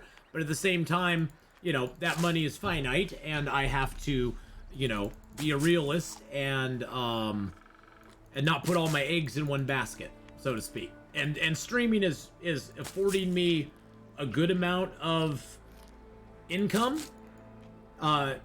You, the audience, have been super generous, and I appreciate that so much. All your generosity through bits and subs and tips and super chats over on YouTube and all that. You guys have been super awesome in supporting my efforts here. But and honestly, I've said this before on stream. If I was like 20 years old, I probably would just quit everything else and just do this. But I have a lot of other responsibilities in life, and I'm 53. I have a lot of life behind me. I'm not looking to live an extravagant life, but I have a higher threshold of acceptability of my circumstances than I would if I was 20. I'm not going back to eating top ramen and and beans and rice. I'm gonna eat like an adult. I'm not gonna go back to living with 2 to 3 roommates, although I've never done that in my life ever. But I wouldn't go back and live with 2 or 3 roommates just so I could have a cheaper rent. I like having my own place. I'm not gonna not own a car and not have car insurance and stuff like that. So, I have a higher expectation of lifestyle for myself, and, that bears consequence. That's a choice. I could choose to do otherwise, and I understand that, and that's nobody's fault but mine, but I have to make other decisions on the other end to fulfill that lifestyle that I so choose. So, I love ramen too. Don't get me wrong. I buy a 12-pack of ramen every time I'm out, Cass. But I'm talking about ramen being your main staple of food. Like it being your main, that's your main, like your main course, lunch and dinner is ramen. And maybe sometimes breakfast. That's sort of like your main food. I'm not dissing ramen. I love ramen. I'm just saying as far as it being your main thing. Random question. You were talking about camera in Horizon Zero Dawn. Is it weird or something? The Horizon Zero Dawn camera kind of... It's one of those... It's one of those cameras like Witcher 3 where that's why I don't like third-person stuff a lot. I'm bad at locking on. I'm bad at locking on to... Oh, great. Those are all locked. Wonderful. I'm bad at locking on to my target, and so I tend... And I get frustrated with locking on as well, because the lock-on, especially in Horizon Zero Dawn, the lock-on will randomly change targets sometimes. If you accidentally just bump a button incorrectly, it'll change targets on you, and then you're screwed. You don't have the camera angle you wanted anymore. So, I'm being ass! Wait a second. Whoa! He likes finer things in life, like eggs. I do like eggs. I'm not going to give up my eggs. But that's the thing. Like I said, the community keeps growing. I took a look at Sons of the Forest Active Kiwi, and I just didn't have a lot of interest. And that's just me personally. It's not that Sons of the Forest is a horrible game. I've watched Carnage play a lot of hours of Sons of the Forest. I have a thing about cannibals, and weird, creepy creatures like that, with big old horror mouths. I don't mind zombies. They look like humans. I can deal with them. It's not a big deal. I have an issue with weird horror-like creatures. I don't like horror games to begin with. It's not my jam. I don't like getting scared. And I never liked that aspect of the forest. Green Hell, I don't like that aspect of Green Hill. I'm gonna give Green Hell another try. But that's one of the aspects I don't like about Green Hell, regardless of its crappy backpack that I absolutely despise and hate beyond all rational thinking. It's one of my things I don't like about the Infected is their backpack there. either. Although the backpack in Infected is easier to sort than the one in Green Hell in some ways. So, but yeah, I looked at Sons of the Forest. I just didn't. I have enough other things on my plate right now, and I don't want to dedicate the time to it. Thank you. I'll be here all week. Yeah, I have to. Valor_the desert fox cheered X55. I'm doing my taxes right now like an adult. I have to do my taxes. Don't forget him and I got all my tax stuff right here. I've got all my 1099s and crap. Accountants are weird creatures, but thank you for the 55 bits as well. Green Hell would have been my next one. Yeah, I do want to get back to Green Hell. I liked Green Hell when it first came out. I had problems with the cannibals. I just don't like that. I don't like that aspect of a game. I don't like cannibals in my game. That's just me. So I kind of pass on those kind of games most of the time, because those to me are kind of horror-based games. I don't mind zombies. I used to not like zombie games either. I kind of got into those though through some people encouraging me to try 7 Days to Die, encouraging me to try State of Decay 2, which by the way we'll play some State of Decay 2 tomorrow.